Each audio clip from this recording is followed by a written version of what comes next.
Assalamualaikum warahmatullahi wabarakatuh. Perkenalkan, nama saya Fitoyul Rahman dengan NIM 18067007 dari Prodi Pendidikan Teknik Mesin, jurusan Teknik Mesin, Universitas Negeri Padang. Video kali ini saya buat untuk menyelesaikan tugas mata kuliah metode mengajar khusus, yang dimana mata kuliah ini diampu oleh Bapak Dr. Handus Nalfi Erizon MPD. Video kali ini saya akan menjelaskan tentang mesin bubut dan beserta jenis-jenis komponen mesin bubut. Oke, langsung saja tanpa memperpanjang waktu. Langsung saja kita kepada pembahasan materi yang pertama. Assalamualaikum warahmatullahi wabarakatuh. Perkenalkan, nama saya Fitoyul Rahman dengan NIM 18067007. Baik, di sini saya akan menganalisis sebuah mesin yang ada di workshop teknik mesin, yaitu mesin bubut, di mana mesin bubut ini adalah salah satu mesin yang berfungsi sebagai alat sebagai mesin pemotong benda kerja dengan cara berputar. Dengan sistem kerja mesin bubut berputar maju atau mundur, yang dimana benda kerja dicekam di truk mesin bubut dan tool kerja atau pahat dicekam di eretan, sedangkan tool atau pahat bergerak maju mundur atau kanan kiri menyesuaikan dengan alur proses kerja yang diinginkan oleh operator mesin. Mesin bubut ini secara umum berfungsi untuk memperbaiki atau membuat part mesin produksi. Oke, baik. Untuk selanjutnya saya akan menjelaskan bagian-bagian komponen mesin bubut yang berputar yang menyusun mesin bubut itu sendiri. Langsung saja kepada mesin yang bubut itu. Yang pertama itu kepala tetap.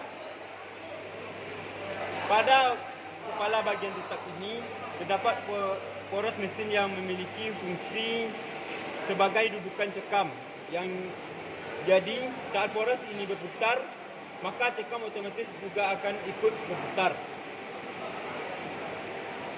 Selain itu, di bagian kepala cekam juga terdapat sabuk dan puli yang dilayani dengan motor penggerak.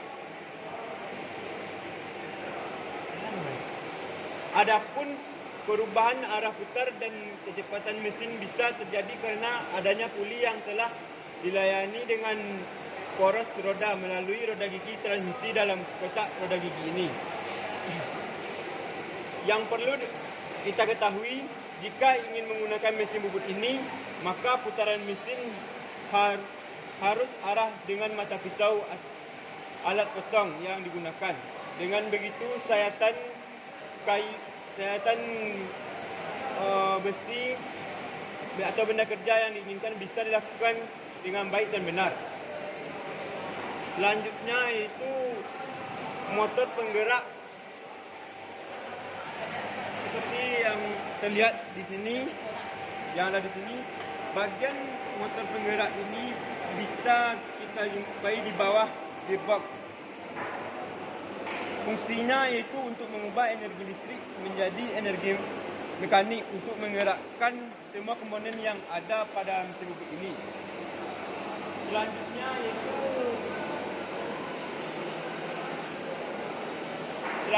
itu saya akan menjelaskan yaitu tuas.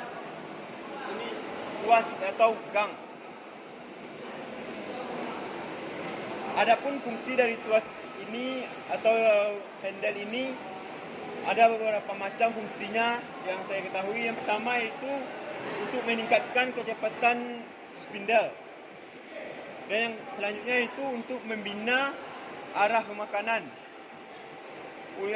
dan untuk membuat dan mematikan mesin. Yang selanjutnya itu untuk meningkatkan kecepatan pemakanan secara otomatis. Dapat kita lihat di sini untuk mengatur kecepatan pada mesin bubut ini. Selanjutnya itu untuk membuat arah putaran pada poros. Ini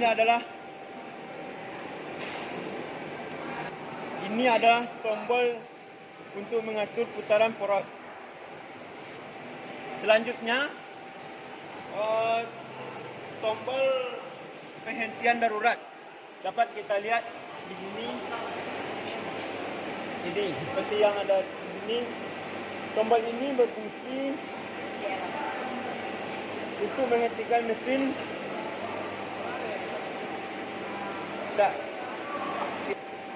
Jadi tombol ini atau dinamakan emergency stop ini digunakan untuk mematikan mesin bubut dalam kondisi atau situasi darurat.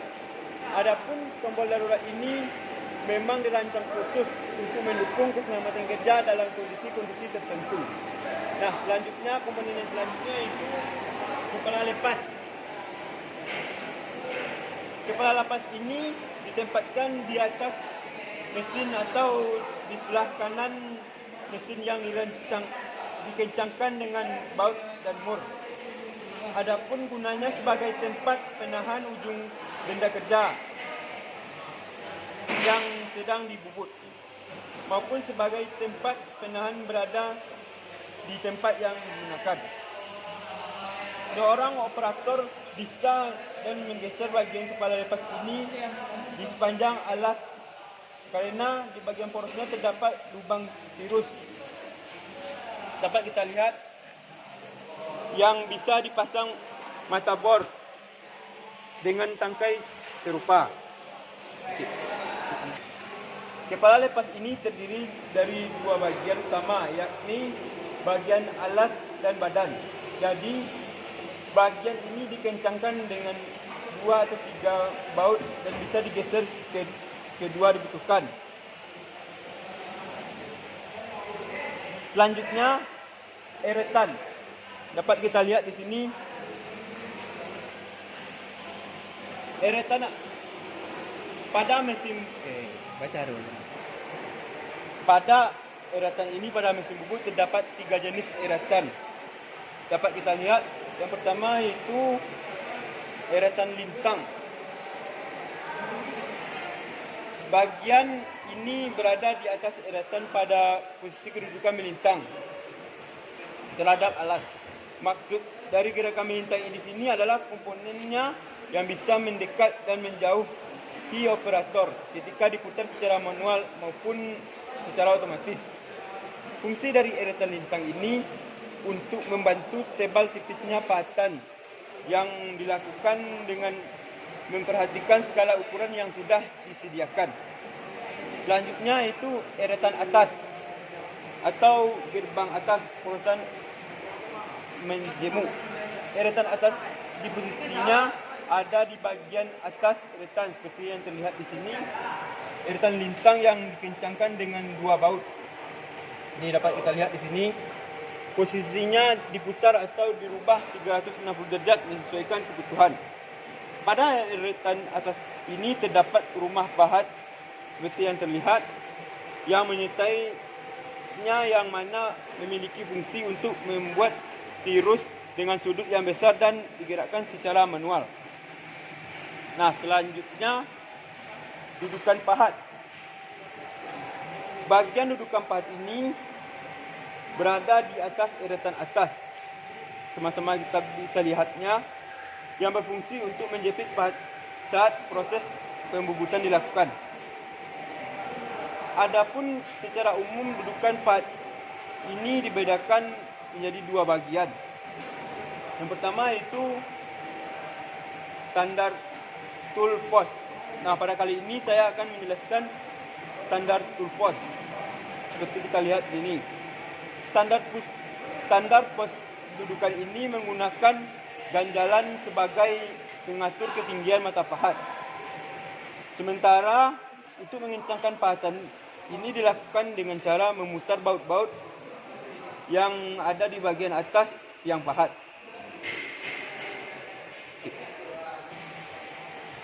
Baik, untuk komponen selanjutnya itu lampu penerang. Dapat kita lihat di sini. Lampu penerang ini merupakan bagian dari mesin bubut yang berfungsi untuk membantu operator dalam melihat benda kerja saat proses pembuatan serta untuk melihat hasil agar lebih maksimal. Namun tidak semua mesin bubut sudah dilengkapi dengan lampu penerangan khusus ini. Selanjutnya alas mesin. Komponennya selanjutnya itu alas mesin. Ini. Alas mesin ini berfungsi sebagai tumpuan gaya pemakanan ketika proses pembubutan terjadi dan juga sebagai tempat dudukan untuk kepala lepas dan penyangga diam dan eratan. Adapun bentuk dari alas meja ini bermacam-macam. Ada yang salah satu sisinya memiliki ketinggian tertentu dan ada pula yang datar. Namun permukaan dari meja mesin bubut ini selalu halus, rata dan memiliki tingkat kesejajaran yang tinggi sehingga gerakan eratan memanjang dan kepala lepas di atasnya bisa berjalan dengan lancar dan stabil untuk mendapatkan hasil yang presisi. Apabila bagian ini terjadi kerusakan atau haus, maka akibatnya bisa berakibat fatal. Hasil dari proses pembubutan tidak lagi bisa presisi dan hasilnya kurang maksimal. Nah, untuk komponen selanjutnya itu poros pembawa atau transportir. Dapat kita lihat di sini pada poros transportir ini merupakan bagian poros yang terletak di bawah eretan alas yang berbentuk seperti trapesium atau segi empat dengan jenis ulir, Whitworth dan metrik. Jadi poros transportir ini berfungsi untuk membawa eretan secara otomatis pada saat proses pembubutan. Contohnya saat melakukan pembubutan arah melintang atau memanjang dan ulir antara 6 sampai 8 mm. Sedangkan poros pembawa akan selalu berputar untuk membawa dan mendukung kinerja eretan saat proses pemakanan secara otomatis. Nah, untuk melihat kecepatan dari hasil pembubutan bisa dilihat dari tabel pemakanan pada mesin, sehingga Anda bisa mengatur pembuatan dan pembantuan. Nah, dapat kita lihat ini adalah tabel untuk mengatur kecepatan pada mesin. Nah, untuk komponen selanjutnya yaitu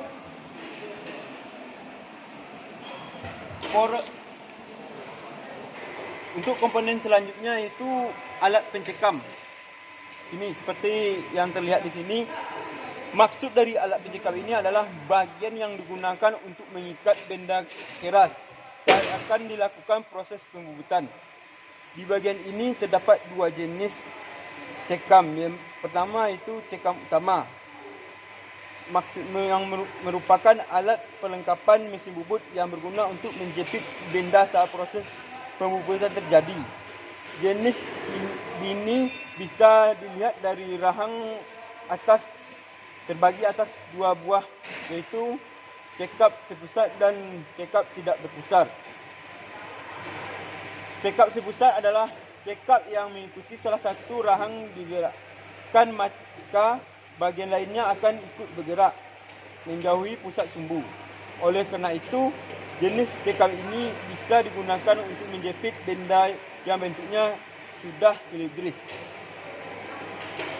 Pada jenis ini biasanya memiliki jumlah rahang 3, seperti yang terlihat di sini. Nah, selanjutnya itu yang kedua itu cekam. Nah, pada komponen selanjutnya yaitu rem kaki.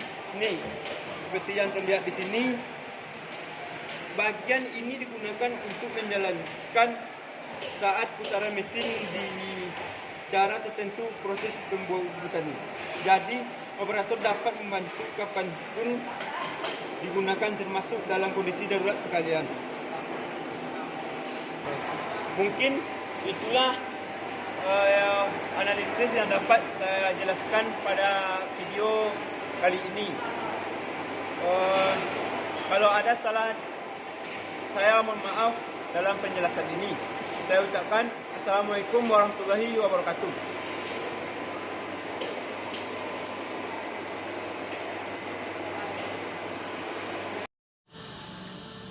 Oke, baik. Sekian video pembelajaran dari saya. Salah dan janggal saya minta maaf. Saya sudahi dengan Assalamualaikum warahmatullahi wabarakatuh.